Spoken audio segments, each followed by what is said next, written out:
왜 10년을 기도해도 아무 일도 일어나지 않을까요? 왜 새벽 기도를 나가도 마음이 메마를까요? 왜 열심히 기도하는데도 응답이 없을까요? 오늘 새벽 한 자매님이 제게 문자를 보내셨습니다. 목사님, 오늘도 기도가 안 됩니다. 입을 열어도 말이 안 나와요. 어제는 권사님이 눈물로 상담을 요청하셨습니다. 목사님, 저 20년을 기도했는데 아무 변화도 없어요. 이제 지쳤어요. 솔직히 고백하겠습니다. 목사인 저도 그랬습니다. 새벽 4시 30분에 일어나 기도실에 앉아도 입에서 나오는 건 똑같은 말뿐이었습니다. 하나님 감사합니다. 도와주세요. 축복해주세요. 기계적으로 반복되는 기도. 하늘이 쇠로 막힌 것 같았습니다. 그런데 3년 전 한 가지를 깨달았습니다. 기도가 막힌 건 제 문제가 아니었습니다. 제가 방법을 몰랐던 것입니다.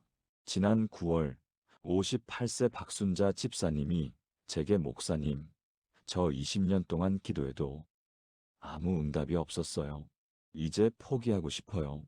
눈물을 흘리시는 그분께 저는 하나님이 직접 주신 3가지 말씀을 나누었습니다. 정확히 3주 후였습니다.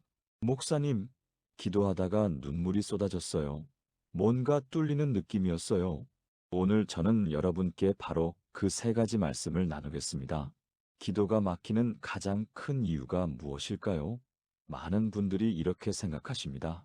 내가 영적으로 부족해서 기도가 안 되는 거야. 다른 사람들은 기도를 잘하는데 나만 못하는 거야. 이런 생각들이 우리를 더욱 짓누릅니다. 특히 교회에서 오래 신앙생활을 하신 분들일수록 이런 압박을 더 많이 느끼십니다. 그런데 정말 그럴까요? 기도가 막히는 것이 우리의 영적 수준이 낮아서일까요? 로마서 8장 26절은 이렇게 말씀하고 있습니다. 이와 같이 성령도 우리의 연약함을 도우시나니 우리는 마땅히 기도할 바를 알지 못하나 오직 성령이 말할 수 없는 탄식으로 우리를 위하여 친히 간구하시느니라. 이 말씀을 천천히 다시 읽어보세요. 우리는 마땅히 기도할 바를 알지 못하나 놀랍지 않습니까? 성경이 우리가 기도할 바를 알지 못한다고 말씀하고 계십니다. 심지어 사도 바울조차도 마땅히 기도할 바를 알지 못한다고 고백하고 있습니다. 사도 바울이 이 편지를 쓸 때 로마 교회 성도들은 극심한 핍박을 받고 있었습니다. 그들은 무엇을 기도해야 할지 몰랐습니다. 고통 속에서 어떤 말씀을 하나님께 아뢰어야 할지 막막했습니다. 그때 바울은 이 놀라운 진리를 선포했습니다. 우리가 기도할 바를 알지 못하는 것은 당연하다는 것입니다. 우리는 미래를 알지 못하고 무엇이 진짜 우리에게 유익한지 알지 못합니다. 하지만 여기서 끝이 아닙니다. 바울은 이어서 말합니다.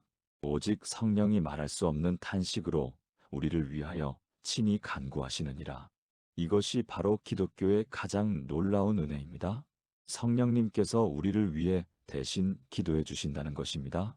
우리가 말을 잃었을 때 성령님이 우리의 말이 되어 주십니다. 그렇다면 이 말씀을 어떻게 우리의 기도에 적용할 수 있을까요? 기도가 막힐 때마다 이렇게 고백하시면 됩니다.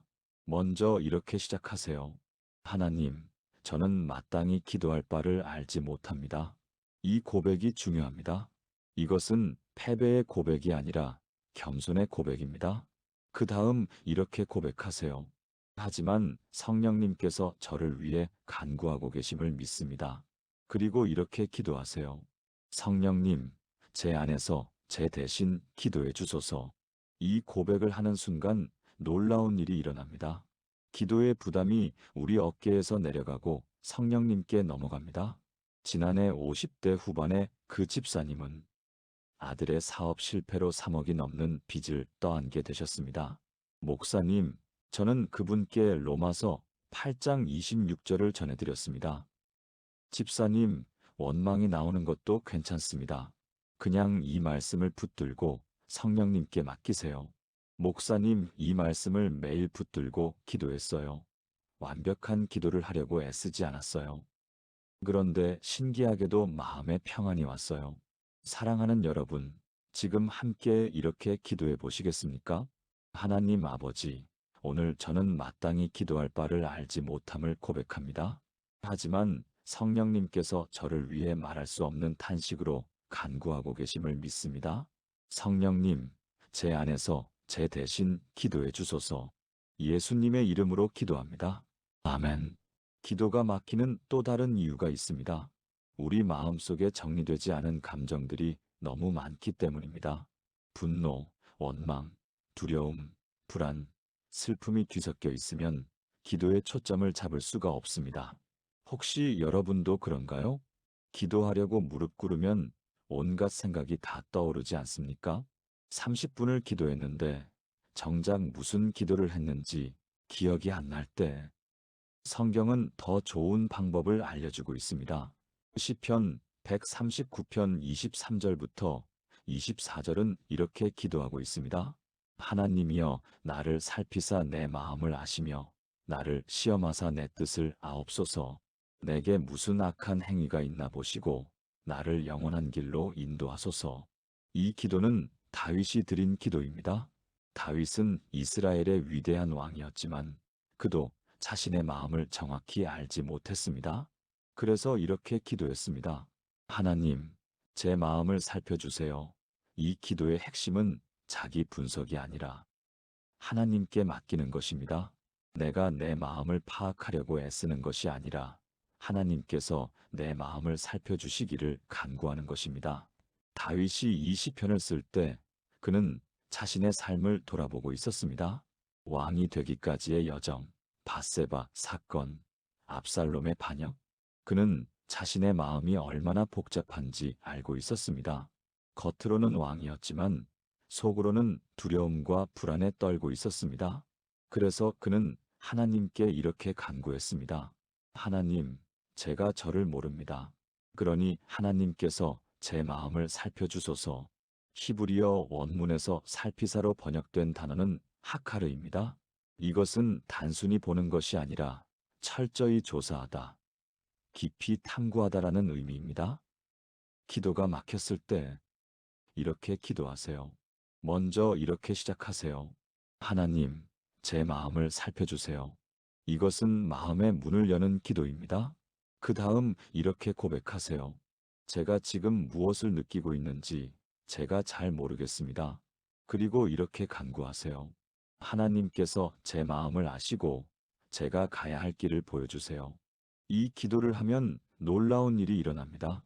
복잡했던 마음이 정리되기 시작합니다. 작년에 60대 초반의 한 권사님은 자녀들과의 관계 때문에 마음이 힘드셨습니다.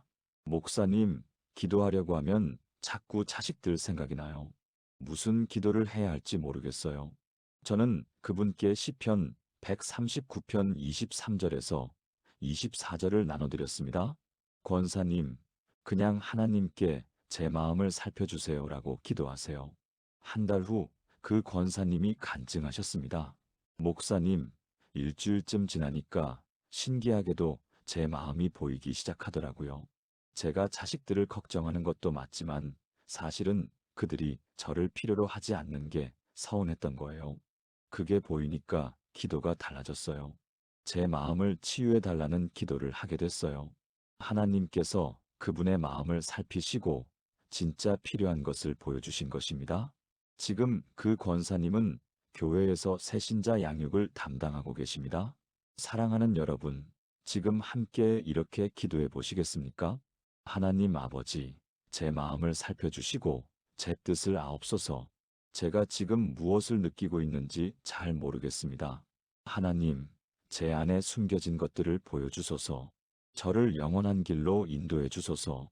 예수님의 이름으로 기도합니다. 아멘. 기도가 막히는 마지막 이유는 이것입니다. 우리가 무엇을 구해야 할지 확신이 없기 때문입니다. 이걸 구해도 될까? 이건 너무 이기적인 기도 아닐까? 이런 의문들이 우리의 기도를 막습니다. 건강을 위해 기도해야 할까요? 재정을 위해 기도해야 할까요? 영적인 것을 구해야 할까요? 현실적인 것을 구해야 할까요? 이런 고민들이 우리를 괴롭힙니다. 예수님께서 직접 가르쳐 주신 기도가 있습니다. 마태복음 6장 9절부터 10절입니다. 그러므로 너희는 이렇게 기도하라. 하늘에 계신 우리 아버지여, 이름이 거룩히 여김을 받으시오며 나라가 임하시오며 뜻이 하늘에서 이루어진 것 같이 땅에서도 이루어지이다.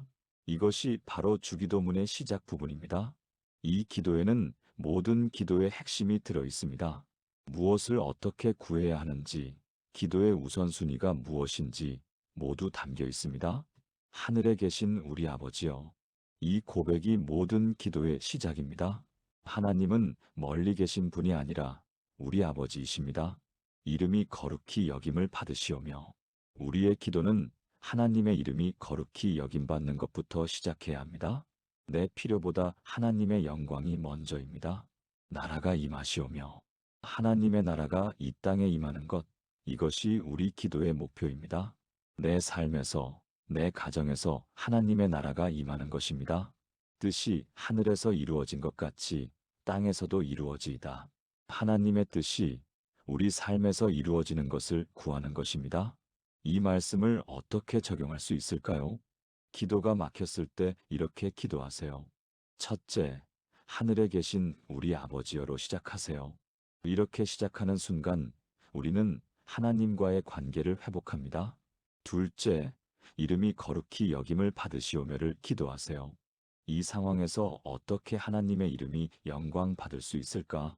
이렇게 생각하면 기도의 초점이 바뀝니다. 셋째, 나라가 임하시오며를 선포하세요. 넷째, 뜻이 이루어지이다로 마무리하세요. 이 순서대로 기도하면 우리의 기도 제목이 저절로 정리됩니다. 몇 년 전 한 집사님이 사업 때문에 기도 제목을 정하지 못하고 계셨습니다. 목사님, 사업이 잘 되게 해달라고 기도해야 할까요? 도무지 무엇을 구해야 할지 모르겠어요. 저는 그분께 주기도문을 나눠드렸습니다. 집사님, 주기도문으로 기도하세요. 먼저 하나님의 이름이 거룩히 여김받기를 구하세요. 2주 후 그 집사님이 간증하셨습니다. 목사님, 주기도문으로 매일 기도했더니 제 기도 제목이 바뀌었어요.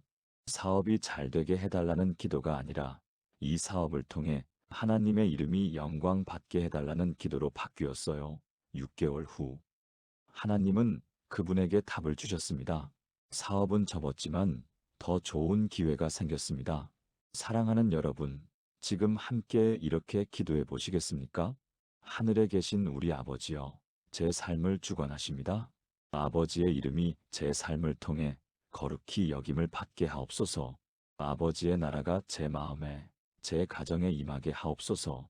아버지의 뜻이 제 삶에서 이루어지게 하옵소서. 예수님의 이름으로 기도합니다. 아멘.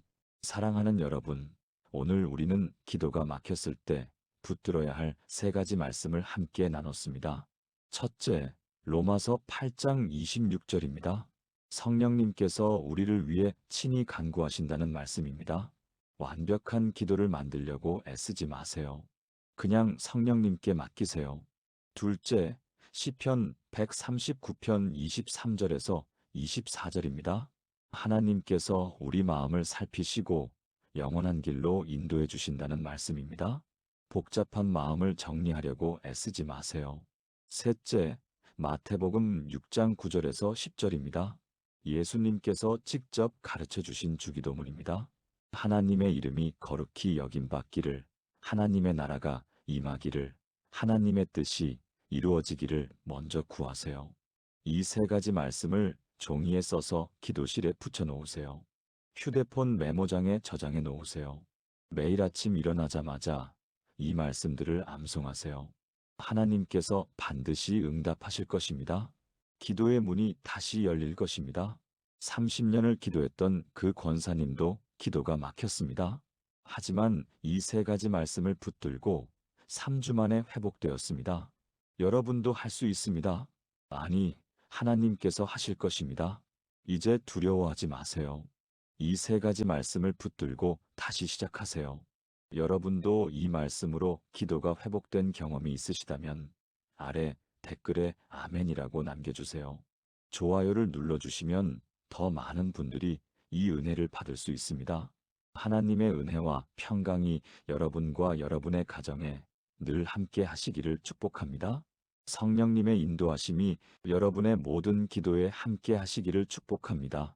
예수님의 이름으로 기도합니다. 아멘.